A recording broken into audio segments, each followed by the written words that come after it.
एकलव्य की गुरु भक्ति। आचार्य द्रोण राजकुमारों को धनुर्विद्या की विधिवत शिक्षा प्रदान करने लगे। उन राजकुमारों में अर्जुन के अत्यंत प्रतिभावान तथा गुरुभक्त होने के कारण वह द्रोणाचार्य के प्रिय शिष्य थे। द्रोणाचार्य का अपने पुत्र अश्वत्थामा पर भी विशेष अनुराग था, इसलिए धनुर्विद्या में वह भी सभी राजकुमारों में अग्रणी थे। किंतु अर्जुन अश्वत्थामा से भी अधिक प्रतिभावान थे। एक रात्रि को गुरु के आश्रम में जब सभी शिष्य भोजन कर रहे थे, तभी अकस्मात हवा के झोंके से दीपक बुझ गया। अर्जुन ने देखा, अंधकार हो जाने पर भी भोजन के कौर को हाथ मुंह तक ले जाता है। इस घटना से उन्हें यह समझ में आया कि निशाना लगाने के लिए प्रकाश से अधिक अभ्यास की आवश्यकता है, और वह रात्रि के अंधकार में निशाना लगाने का अभ्यास करना आरंभ कर दिया।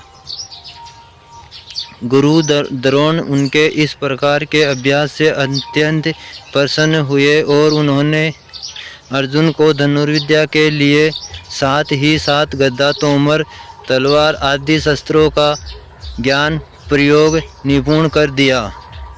उन्हीं दिनों हिरण्यधनु नामक निषाद का पुत्र भी एकलव्य वहाँ धनुर्विद्या सीखने के उद्देश्य से द्रोणाचार्य के आश्रम में आया हुआ था, किंतु निम्न वर्ण का होने के कारण द्रोणाचार्य ने उसे अपना शिष्य बनाना स्वीकार नहीं किया। निराश होकर एकलव्य वन में चला गया और उसने द्रोणाचार्य की एक मूर्ति बनाई और उस मूर्ति को गुरु मानकर धनुर्विद्या का अभ्यास करने लगा। एकाग्रचित्त से साधना करते हुए अल्पकाल में ही वह धनुर्विद्या में अत्यंत निपुण हो गया। एक दिन सारे राजकुमार गुरु द्रोण के साथ आखेट के लिए उसी वन में गए जहाँ पर एकलव्य आश्रम बनाकर धनुर्विद्या का अभ्यास कर रहा था।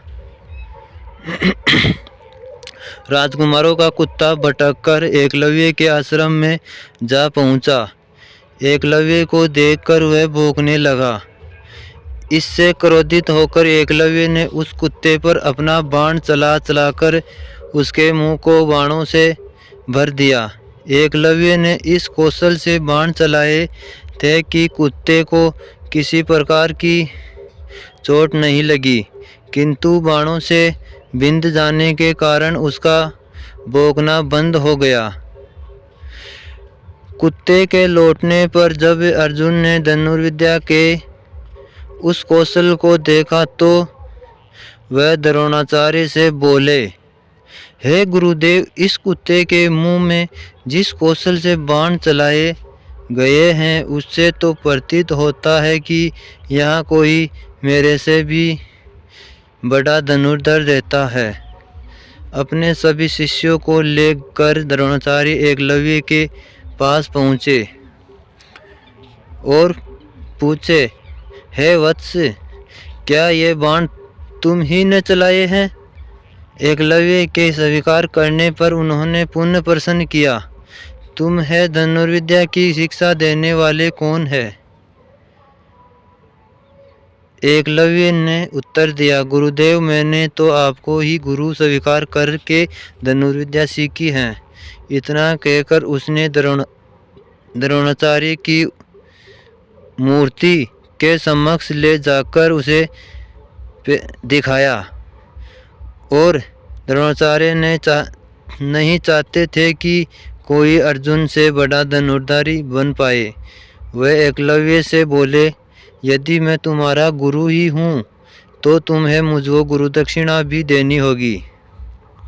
एकलव्य बोला, गुरुदेव, गुरु दक्षिणा के रूप में आप जो भी मांगेंगे मैं देने के लिए तैयार हूँ। इस पर द्रोणाचार्य ने एकलव्य से गुरु दक्षिणा के रूप में उसके दाहिने हाथ के अंगूठे की मांग